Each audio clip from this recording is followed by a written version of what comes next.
Good afternoon, it's Friday the 18th and you're watching Arirang News, coming to you live from Seoul. I'm Kwon Jang-ho and it's good to have you with us. Kim Jong-un's right-hand man, Kim Yong-chol, has arrived in Washington and we now await his meeting with U.S. Secretary of State Mike Pompeo and a possible meeting with President Trump as well. Will we get an announcement on a second North Korea-U.S. summit by the end of the weekend? We'll preview that further later in the show. But for the latest on that and our other top stories of the day, we start by turning to Devin Whiting at the News Center. Devin? Hi, Jang-ho. That's right. Kim Jong-chol is in Washington for his meeting with Secretary Pompeo set for this Friday. As for the possible meeting with President Trump, according to CNN, he's carrying a letter for the U.S. leader, presumably a reply to the letter Trump sent to Kim Jong-un last weekend. Ahead of these meetings, Kim Jong-chol is spending the night in Washington, the first time a North Korean official has done that since the year 2000. Meanwhile, North Korea's Vice Foreign Minister Son-hui is in Sweden. She says she's there for an international conference, but if things go well with Pompeo and Kim Jong-chol, U.S. officials reportedly expect that she'll also have her first meeting with Stephen Biegun, America's nuclear envoy. And with signs that the next North Korea-U.S. summit will happen soon, one of the countries that might host it, Vietnam, is reportedly preparing for a visit by Kim Jong-un, though it's not clear whether that's related to the summit. Reuters cites a source familiar with the matter who says Kim will go to Vietnam for an official state visit after the Lunar New Year holiday in early February. The source, however, did not confirm whether the visit is related to Kim's meeting with President Trump, though Vietnam is widely considered a possible summit venue. Reuters says Kim's visit was also confirmed by another source, though no dates were given. Vietnam's foreign ministry, meanwhile, declined Reuters' request for a comment. The Washington Post says the details of a second summit could be announced as soon as Friday, and the summit is likely to be held in the Vietnamese city of Da Nang, it says, in March or April. Meanwhile, South Korea's intelligence chief, Son-hui, reportedly went to Washington last week ahead of this Friday's talks between North Korea and the U.S.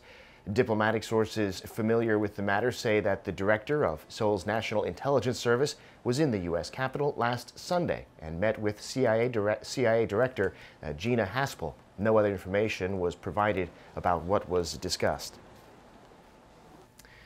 North Korea and the U.S. look like they're heading for a second summit, but Washington still considers the regime very much a threat in terms of its missile programs. A missile defense review by the Defense Department highlights concerns about Iran, Russia, China, and North Korea, but it also notes a possible new path to peace. Park Hee-jun has the details. The latest missile defense review released by the Pentagon calls North Korea an extraordinary threat. The report that was unveiled on Thursday says the North has invested considerable resources in its nuclear and ballistic missile programs over the past decade. It has also engaged in nuclear and missile testing as well as other provocative actions. And as a result, the regime has the capability to threaten the U.S. mainland with a nuclear-armed missile attack. It says Washington will maintain and enhance its defense against such rapidly advancing missile capabilities. It's the first missile defense strategy review to be released in 9 years. Concerning the report, President Trump voiced concern over rogue regime's enhanced arsenals. And saying his first duty is the defense of the U.S., he emphasized the need to ramp up the country's military strength. We're gathered together to outline the steps that we must take to upgrade and modernize America's missile defense, so important. In a time of rapidly evolving threats, we must be certain that our defensive capabilities are unrivaled and unmatched anywhere in the world. But the report also says there is a possible new avenue for peace. According to the report, the U.S. is committed to diplomatic efforts with the regime to resolve the issue. The report comes at a sensitive time when Trump is trying to revive the stalled denuclearization talks. Coming on the day of North Korea's top nuclear negotiator Kim Jong-chol's visit to Washington, the strategy is being viewed as a push to pressure the North to denuclearize. Park Hee-jun, Arirang News. South Korea's fertility rate has been falling rapidly for years, and it looks like the figure for last year will be the lowest on record. More evidence that if something doesn't change, Korea could be headed for the so-called demographic cliff, when it'll lose a huge proportion of its working-age population. Kim Hae-sung reports. New figures show South Korea's total fertility rate for 2018 is expected to drop below 1.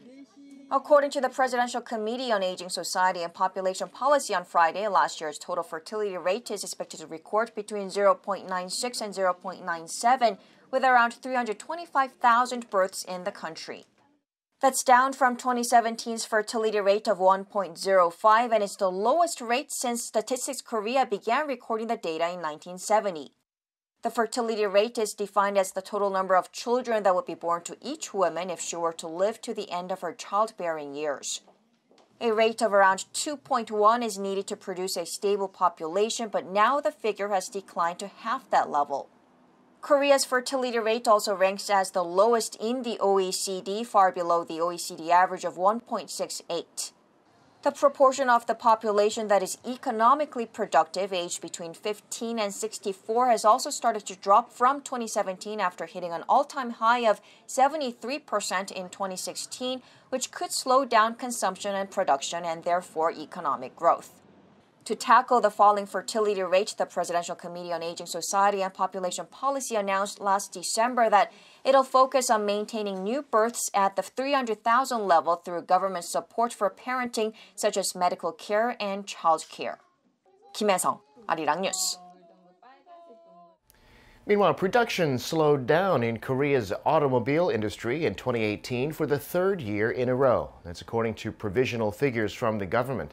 The main reasons the government says were weaker exports and demand, also the shutdown of a local plant belonging to GM Korea. Kim Ji-yeon explains. Preliminary data released by the Ministry of Trade, Industry and Energy on Friday shows the number of auto units produced in Korea has decreased for the third consecutive year in 2018 to just over 4 million.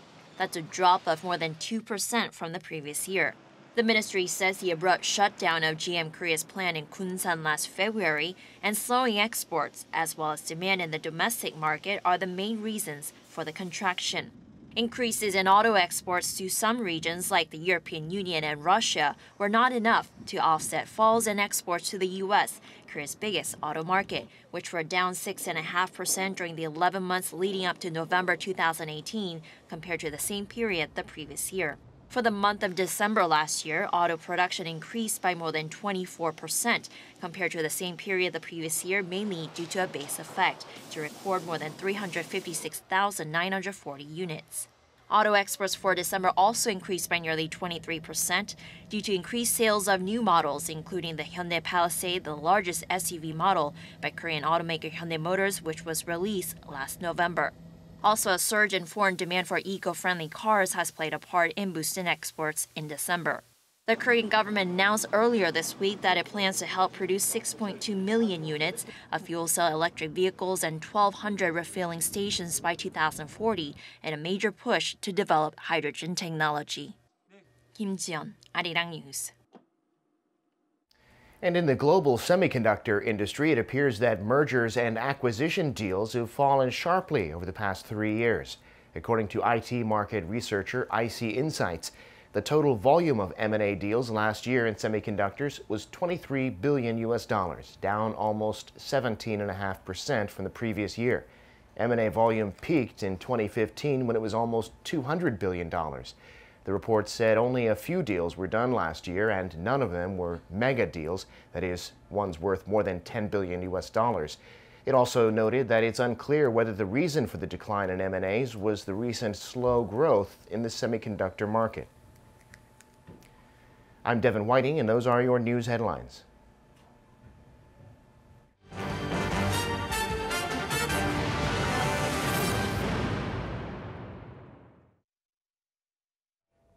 The groundwork is being laid for the long-anticipated second summit between North Korean leader Kim Jong-un and U.S. President Donald Trump. The North's top nuclear negotiator has arrived in Washington, where he's expected to meet both U.S. Secretary of State Mike Pompeo and President Trump himself. Lee Seung-jae provides us with the details. The North Korean leader's right-hand man, Kim Jong-chol, is now in Washington, reportedly carrying Kim Jong-un's letter to President Trump. The North Korean envoy was spotted arriving in Beijing on Thursday afternoon. He caught a plane bound for Washington in the evening and landed there on Thursday evening local time. Kim will stay overnight in Washington, the first such case for a North Korean official since 2000, and meet with U.S. Secretary of State Mike Pompeo on Friday. It's likely he'll meet President Trump too, as according to CNN, he's carrying Kim Jong-un's letter to Trump, a reply to Trump's letter that was delivered over the weekend. This comes as North Korea's Vice Foreign Minister Son-hui arrived in Sweden. She previously told reporters she's attending an international conference in the Scandinavian country. But because she's North Korea's U.S. expert and one of the key figures related to the nuclear negotiations, observers say she could meet U.S. officials in Stockholm. The Washington Post reports if the high-level talks go well between Kim Jong-chol and Mike Pompeo, U.S. officials are expecting Son-hui and U.S. nuclear envoy Stephen Biegun to meet for the first time in Sweden. But amid the dialogue momentum, the U.S. is remaining tight-lipped on Kim Jong-chol's trip to the U.S.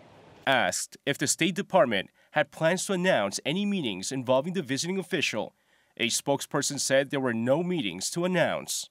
President Trump often takes to Twitter to announce North Korea-related news, but he has not mentioned the regime or its leader in recent days.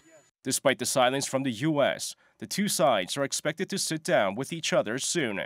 Watchers say the key will be finding middle ground on their respective demands and take a step closer to reaching a deal of the North's denuclearization. 이승재, Arirang News. For more on this, we have today with us Dr. Woo Jung-yup, a research fellow from the Sejong Institute. It's good to have you here with us today. Thanks for having me today. So Kim Jong-chol has now finally arrived in Washington, and there is a lot of expectation that his meetings with perhaps Mike Pompeo and President Trump will lead to some sort of confirmation about a second North Korea-U.S. summit. Do you see that happening? I think it's very likely that the two sides is going to announce the location and the timing of the second summit, maybe not in this weekend, but very soon after the meeting in this weekend. It's only because that North Korea has demanded United States to fix the date for the second summit without having any working level talks or high level talks. And United States has demanded to North Korea to accept high level talks or working level talks before fixing the date of the second summit. So I think two sides reconcile that they are going to fix the date and having the working level and the high level talks at the same time. I mentioned that we expect Kim Jong-chol to meet with President Trump, but obviously there hasn't been any confirmation yet from the White House. But we understand that he's bringing with him a letter from the North Korean leader, Kim Jong-un. And so we do expect him to hand-deliver it personally to President Trump, don't we? So it was reported last week that President Trump sent another letter to Chairman Kim over the weekend. And it is also reported from the media that Kim Jong-chol is carrying the letter from Kim Jong-un to President Trump.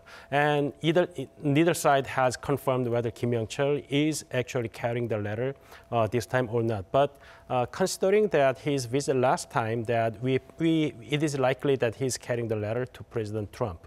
So I think the purpose of Kim Jong-chol's visit to Washington, D.C. is, I think it's safe to guess that he's going to meet President Trump and deliver the letter of Kim Jong-un to President Trump. And then obviously with these meetings with President Trump and Mike Pompeo, as we said, we expect some sort of details about a second North Korea-U.S. summit to be announced, maybe not this weekend, but fairly soon. But do you think there's anything else that will be discussed while Kim Jong-chol is in Washington? I think considering that North Korea's government structures, that Kim Jong-un decides almost everything, right?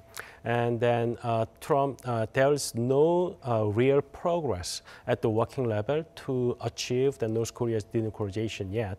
So I think with the letter exchanges and the Kim Jong-chol's short visit to DC this time, it's not enough to discuss about details about how to achieve the denuclearization of North Korea.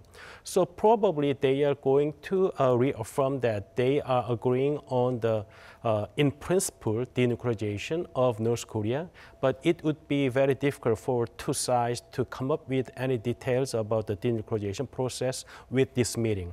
So probably United States want to have more meetings later this time, Kim Jong-chol's visit, that they want to continue the working level meetings with the Steve Biegun and his counterpart. So we have to see how much United States can push North Korea so they can achieve some kind of goals at the working level meetings. But for critics of Trump and his dealings with North Korea, won't they say the fact that they're more interested in getting a date and location for this summit and holding this summit rather than actually making progress on denuclearizing North Korea? So the problem for the United States last year was that after fixing the date for the summit, it is very difficult for the U.S. negotiators to achieve their goal with their North Korean counterpart, because from North Korean perspective, that the summit was already fixed, and Chairman Kim is going to deal with President Trump, so they can let Chairman Kim deal with President Trump because they believe that it's in their interest rather than having working level talks, because working level talks is about details. So this time, United States negotiators actually prefer to have working level talks before fixing the date because they want to talk about details, how to achieve the denuclearization of North Korea. But having, if they fix the date first, again, this time that it would be difficult for the U.S. negotiators to deal with the North Korea again. Before we move on, there's one interesting detail I want to point out as well. The fact that, so we know Kim Jong-chol is in Washington. We've seen him arrive at the airport. And yet, the US still haven't confirmed that he'll be meeting with the US officials, neither from the White House nor the State Department. Why do you think that is? So it is very strange to me. So last year, the November 8th meeting between Pompeo and Kim Jong-chol was canceled. However, Mike Pompeo, since early October, that kept reiterating the possibility of meeting like 3 or 4 times to the public. So now, even after Kim Jong-chol arrived in D.C., a U.S. government has never mentioned anything about his visit to D.C. or even President Trump did not tweet anything yet because he talked much about the negotiation and the locations to the media in early January. But after it was reported that Kim Jong-chol's trip to D.C. is almost like confirmed by every media, and he's on the plane and he arrived, but he has not tweeted yet. So I think that there's some kind of things that United States has not been like very confident about this meeting yet. We'll have to see why that is, but hopefully this meeting will go ahead and we won't be caught off guard with any surprises. Let's move on to the working level talks, which you mentioned briefly about as well. So what's interesting as well, concurrently, while Kim Jong-chol has come to Washington, North Korea's Vice Foreign Minister, Son-hui, has gone to Sweden for an international conference. Now, reports are emerging that say if the Kim Jong-chol's meeting with Mike Pompeo goes well, the US will immediately send their counterpart to Son-hui, the US representative on North Korea, Stephen Biegun. He'll send him straight to Sweden to have working level talks with Son-hui. Now, do you think that's a possibility that could happen? So I think that considering that United States has refused to fix the date first without having any working level talks, I think US and North Korea probably exchanged wanting each other. So United States accept North Korea's demand to fix the date for the second summit.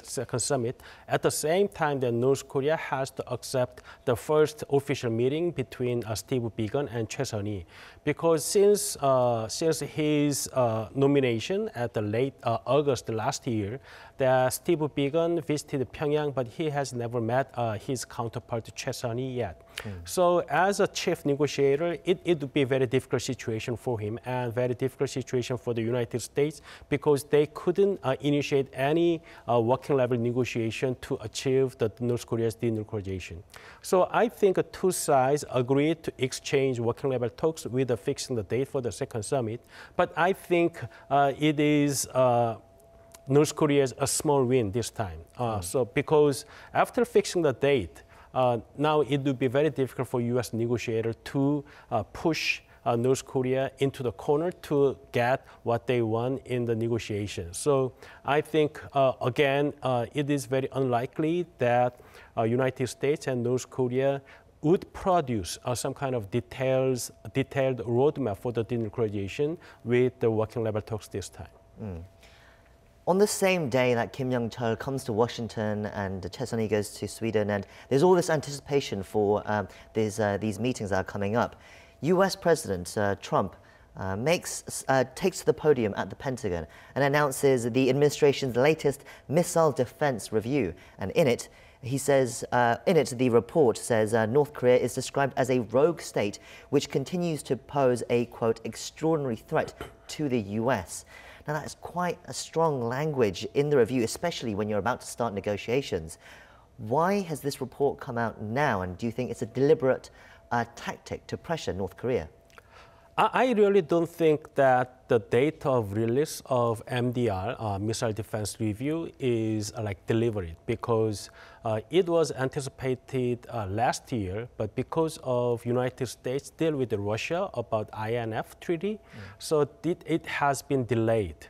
So since the last BMD, Ballistic Missile Defense Review was released in 2010, so now it's about 9 years after the Ballistic Missile Review. So I think that it is kind of like coincidence rather than a deliberate choice of the date. And at the same time that North Korea has been depicted as a rogue state in all U.S. official strategy papers, not only this one. So in 2010, the biggest missile threat is coming from rogue state, right, like Iran and North Korea. But so in the United States, the biggest change of the content of this MDR is about China and Russia. So China and United States has been implicit about the threat coming from China and Russia in previous strategy papers. But after President Trump assumed the offices, that it is more like explicitly discussed in the United States paper. So I think that North Korea has been depicted as a rogue state in previous papers. So this time, the MDR's release would not affect too much on the negotiation between U.S. and North Korea. But you say, I mean, this review is aimed at Russia and China, but it was delayed last year because of the situation with Russia. I mean, why couldn't it have been delayed again? I mean, the fact that it's coming out this time at this juncture, perhaps to me, it seems to be risking the negotiations with North Korea to go but turn badly. So I think that it might be the separate procedures that last October that it was anticipated that DOD is going to release the MDR. But because of that withdrawal of the United States from the INF, it made U.S. have to delay the report at that time. So I think that it's kind of like coincidence rather than having a deliberate choice to make this to use as a pressure to Kim Jong-chol this time. As you mentioned, perhaps describing North Korea as a rogue state is something we have seen before from the US. But perhaps what is different in this review this year is the review says, while calling North Korea an extraordinary threat, in the same sentence, it actually starts with the disclaimer, while a possible new avenue to peace now exists with North Korea, ... I mean, how important is that disclaimer? How important is that part of the sentence? So probably those who are drafting this review are considering that the negotiating phase between United States and North Korea, and United States is pulled out itself from the JCPOA, so they are more more rigorous on Iran's nuclear program and the missile program. But so United States depict North Korea as a threat to the United States. But since President Trump is involved directly with Chairman Kim for the denuclearization negotiation, I think the U.S. deliberately put this sentence to emphasize that there's a way to peacefully solve these problems between United States and North Korea. Well, that's all we have time for. Thank you for coming today. Thank you. And that is where we will wrap things up for today. But do stay tuned to Arirang throughout the weekend, as we will update you on the latest with Kim Jong-chol in Washington in our regular weekend newscasts. Thank you for watching and hope you enjoy a great weekend. Goodbye.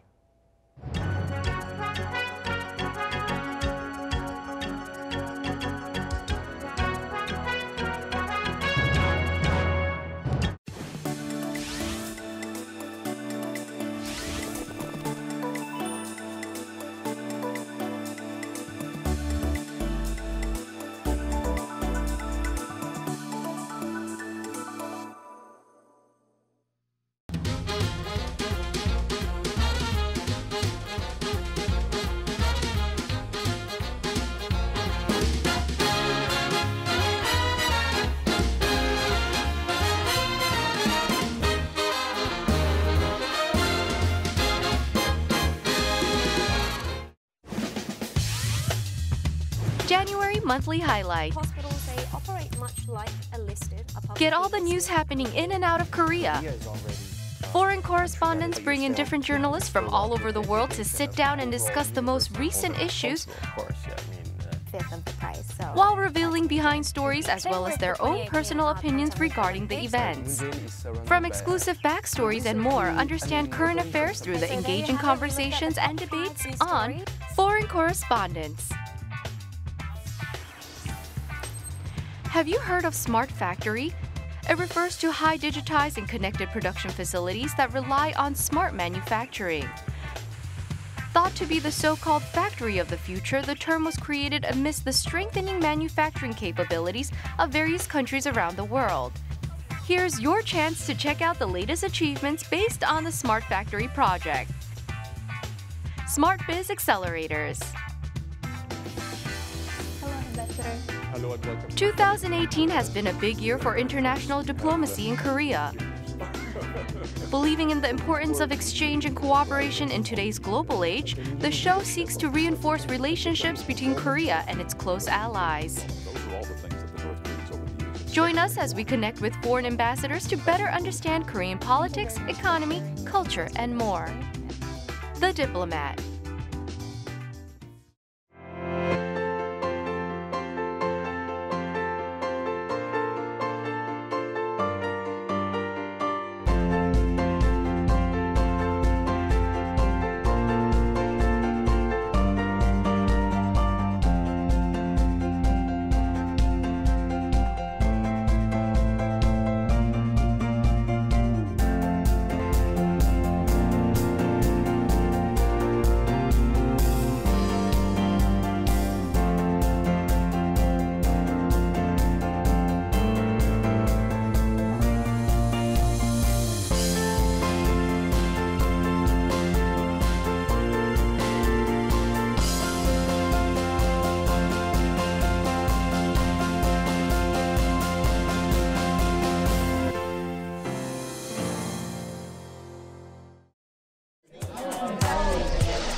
Ambassador, thank you very much for joining us today.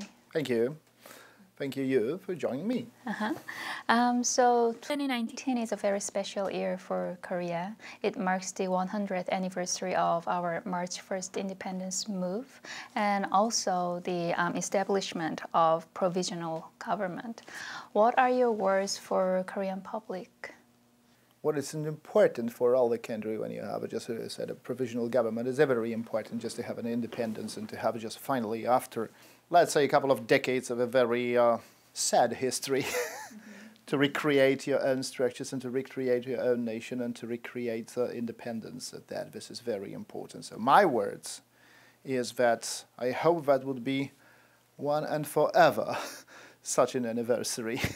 So as not to lose an independence anymore. I hope that the world is driving toward much better times that what our great grandparents had. Hopefully, it wouldn't be repeated again. Right, and I know that Poland just went through the very similar painful time, just like Korea. Can you elaborate on this, please? The 100th anniversary of our independence is as much important as for you. So my country was partitioned 3 times in the 18th century and it finally disappeared, was erased from the map. The question is always just, because you thought about the similarities, you asked me about the similarities. So one of the similarities is how it is possible that a nation can survive and to preserve its own language and its own traditions. It's a question of that. And for us, the 100th anniversary is something like that was a result of the First World War. But was, as you know, Europe created 2 big wars, world wars. So it was something like after 1918, that was the time, as someone said, the time martial law for 20 years preparing for the next war. My country disappeared again was partitioned between the Soviet Union and the Nazi Germany. So that was the very crucial time indeed. The same was experienced here in Korea. Japanese behavior, let's say, or misbehavior is better to say. The past is the past, but on the other hand, you must be aware of that, how important is past to understand the present time and maybe just to pave a way for a future, better future. We are different and we preserved our attributes of our independence and attributes of our nationality as well as Korean people preserve themselves as well. I see. From what you mentioned, I understand Polish people are very independent and strong. And I know that 2018 marked the 100th anniversary of Polish independence. What does independence mean to Polish people? Independence means not to be dependent.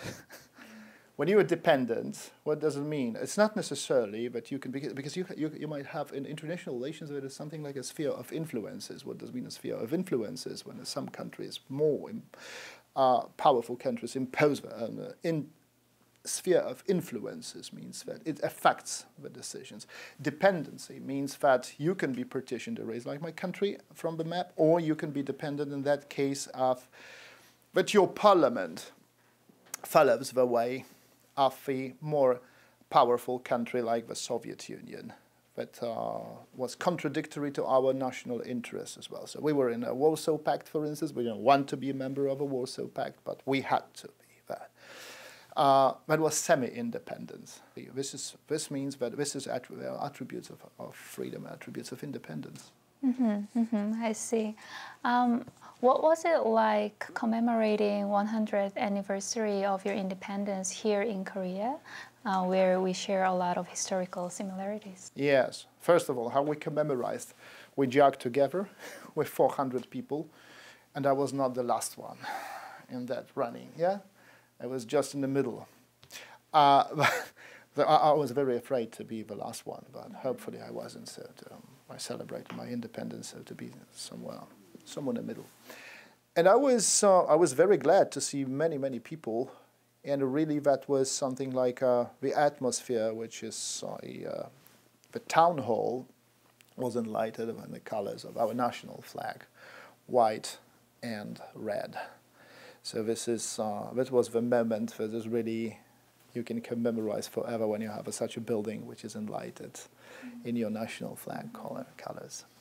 As you just mentioned, I heard there was a very special event to commemorate the 100th anniversary. So let's take a glimpse.